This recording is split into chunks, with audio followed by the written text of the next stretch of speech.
ayọ̀ abara tíntín a kú ewu ọmọ o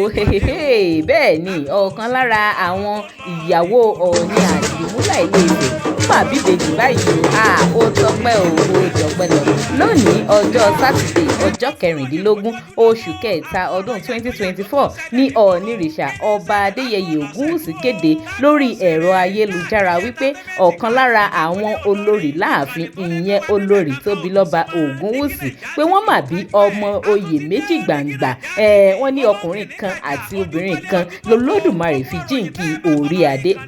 kábíyèsí elédùmarè àmọ̀mọ́ lóore o. Digi Naija television lẹ ti ń wò mí báyìí ẹ máa subscribe kẹ̀dẹ̀ máa follow wa ní gbogbo channels wa. Digi Naija television lẹ ti ń wò mí ẹ máa subscribe kẹ̀dẹ̀ máa follow wa ẹ máa like fídíò ẹ fi ọkàn yín sí comment kẹ̀dẹ̀ máa share fídíò yìí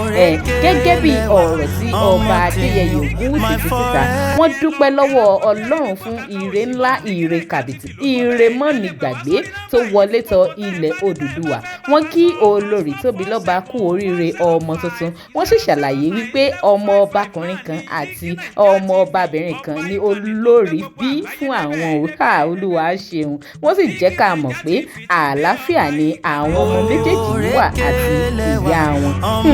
Àwa náà bá ọba ògúnwùsì dúpẹ́ lọ́wọ́ elédùà bẹ́ẹ̀ la sì gbà á ládùúrà wípé àwọn ìbejì yìí á dirú wọn á dìgbà lágbára ìdùmarè irú ohun rere báyìí kò sì ní tán láàfin ọ̀nìrìṣà ọ̀jájá kejì.